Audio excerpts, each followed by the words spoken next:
ಒಂದು ಅತ್ಯಾಚಾರದ ಕೇಸ್ ದಾಖಲಾಗಿದೆ. ಇದು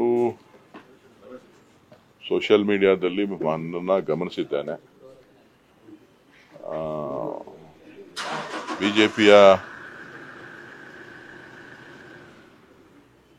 ಬಿಜೆಪಿಯ ಕಾರ್ಯಕರ್ತರು ಅವ್ರಿಗಾದಂಥ ಅವಮಾನ ಮತ್ತು ಅಪಮಾನ ಮತ್ತು ಅವ್ರ ಮೇಲೆ ನಡೆದಿರ್ತಕ್ಕಂಥ ದೌರ್ಜನ್ಯ ಇವೆಲ್ಲದರ ಬಗ್ಗೆ ಸಾಕಷ್ಟು ವಿವರವಾಗಿ ತಿಳಿಸಿದ್ದಾರೆ.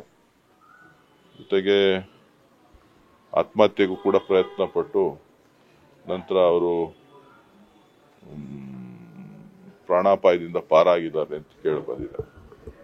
ಬಹುಶಃ ಇದಕ್ಕೆ ಭಾರತೀಯ ಜನತಾ ಪಕ್ಷದ ನಾಯಕರು ಇದಕ್ಕೆ ಉತ್ತರ ಕೊಡಬೇಕು. ಕಾರಣ ಏನು ಅಂತಂದ್ರೆ ಬಿಜೆಪಿಯ ನಿಷ್ಠಾವಂತ ಕಾರ್ಯಕರ್ತರಿಗೆ ಯಾವ ರೀತಿಯಾದಂಥ ಕಿರುಕುಳವನ್ನ ಇವತ್ತು ಮಾನ್ಯ ಶಾಸಕರು ಮಾಡ್ತಾ ಇದ್ದಾರೆ. ಶಾಸಕರ ಹೆಸರಿನಲ್ಲಿ ಅಧಿಕಾರ ದುರ್ಬಳಕೆ ಯಾವ ರೀತಿ ನಡೀತಾ ಇದೆ ಅನ್ನೋದನ್ನ ಇವತ್ತು ಬಿಜೆಪಿಯ ನಾಯಕರು ಇವತ್ತು ಅವ್ರನ್ನೇನು ಎಲ್ಲ ಕಡೆನೇನು ಬಹಳ ಪ್ರಮುಖವಾಗಿ ಅವ್ರನ್ನ ಫ್ರಂಟ್ ಲೈನ್ ಅಲ್ಲಿ ಕರ್ಕೊಂಡು ತಿರ್ಕೊಳ್ಳುವಂತ ನಾಯಕರುಗಳು ಅದನ್ನ ಉತ್ತರ ಹೇಳಿದ್ರೆ ಒಳ್ಳೇದು.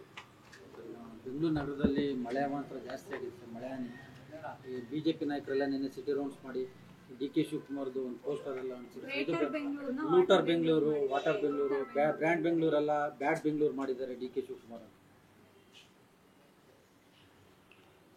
ಬಿಜೆಪಿ ಅವ್ರ ಕಾಲದಲ್ಲಿ ತೇಲ್ತಾ ಇತ್ತು, ಅವ್ರು ಮರ್ತೋಗಿದ್ದಾರೆ ಅಂತ ಕಾಣಿಸ್ತದೆ. ಪ್ರಕೃತಿಯ ನಡುವೆ ಯಾರು ಏನು ಮಾಡಲಿಕ್ಕೆ ಸಾಧ್ಯ ಇಲ್ಲ.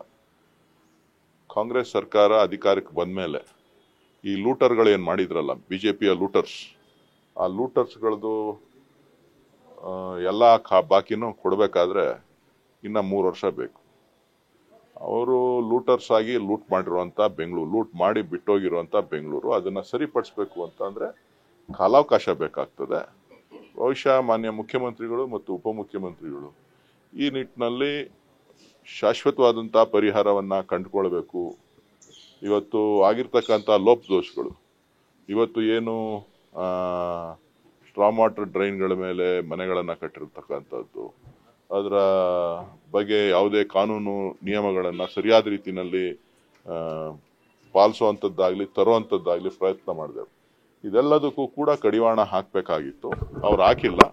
ಅದನ್ನ ಇವತ್ತು ಕಾಂಗ್ರೆಸ್ ಸರ್ಕಾರ ಡಿ ಕೆ ಶಿವಕುಮಾರ್ ಅವರ ನೇತೃತ್ವದಲ್ಲಿ ಕಾನೂನು ಯಾವ ರೀತಿಯಾಗಿ ಮಾಡಬೇಕು ಅನ್ನೋದ್ರ ಬಗ್ಗೆ ಕೂಡ ಚಿಂತನೆಯನ್ನ ಮಾಡಿ ಇವತ್ತು ಶಾಶ್ವತ ಪರಿಹಾರವನ್ನ ಕಂಡುಕೊಳ್ಳೋದಕ್ಕೆ ಕಾರ್ಯಕ್ರಮವನ್ನ ರೂಪಿಸ್ತಾ ಇದ್ದಾರೆ.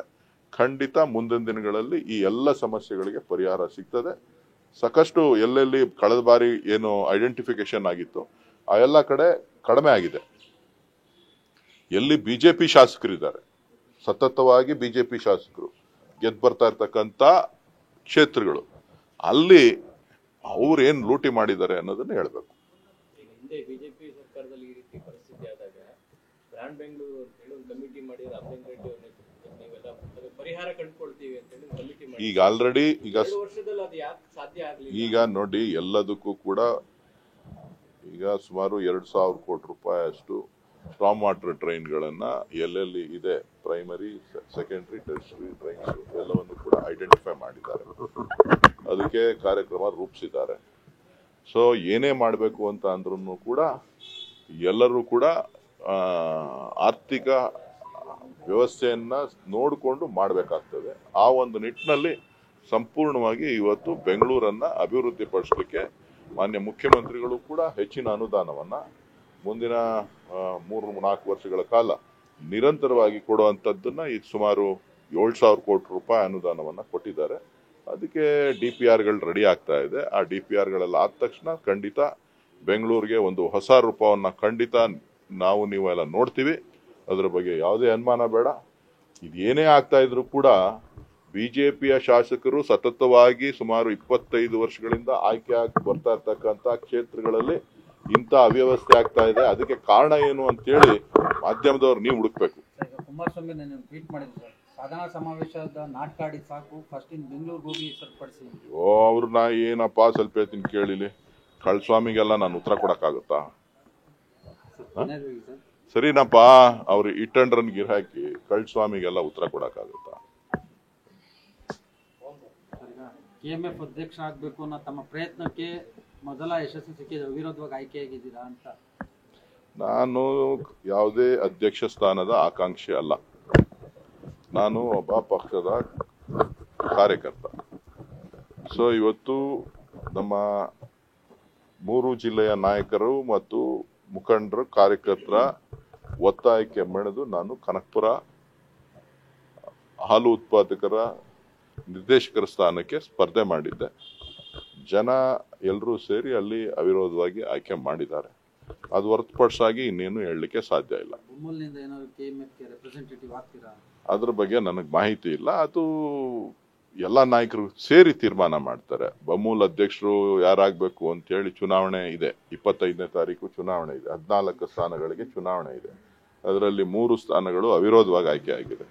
ಇನ್ನು 11 ಸ್ಥಾನಗಳಿಗೆ ಚುನಾವಣೆ ಇದೆ. ಆ ಚುನಾವಣೆಯಲ್ಲಿ ಎಲ್ಲ ಗೆದ್ದಂತ ಸದಸ್ಯರುಗಳು, ನಿರ್ದೇಶಕರುಗಳು ಮತ್ತು ಪಕ್ಷದ ಹಿರಿಯರೆಲ್ಲರೂ ಕೂಡ ಸೇರಿ ಯಾವ ಕಡೆ ಹೆಚ್ಚಿನ ಬೆಂಬಲ ಸಿಗ್ತದೆ ಅನ್ನೋದನ್ನ ಗಮನಿಸಿ ಆಮೇಲೆ ತೀರ್ಮಾನ ಆಗುತ್ತೆ ಹೊರತು ಈಗಲೇ ಏನು ತೀರ್ಮಾನ ಆಗೋದಿಲ್ಲ. ನೀವು ಹೇಳ್ದಂಗೆ ನಾಳೆ ಬೆಳಗ್ಗೆನೇ ಏನೂ ಆಗೋಗುದಿಲ್ಲ. ಎಲ್ಲದಕ್ಕೂ ಸಮಯ ಬೇಕು. ಪ್ರಕೃತಿ ಈ ಸಾರಿ ಒಲ್ದಿದೆ. ಒಂದಷ್ಟು ಸಮಸ್ಯೆಗಳು ಬೆಂಗಳೂರಿನಲ್ಲಿ ಆಗ್ತಾ ಇರ್ಬೋದು. ಇಡೀ ರಾಜ್ಯದ ರೈತರು ಖುಷಿಯಿಂದ ಇದ್ದಾರೆ.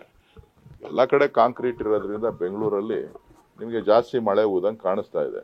ನಮ್ಮೂರಲ್ಲೆಲ್ಲ ಇನ್ನ ಕೆರೆ ತುಂಬಲಿಲ್ವಲ್ಲ, ಕಟ್ಟೆ ತುಂಬಲಿಲ್ವಲ್ಲ ಅಂತ ನಾವೆಲ್ಲ ಚಿಂತನೆ ಮಾಡ್ತಾ ಇದ್ದೀವಿ.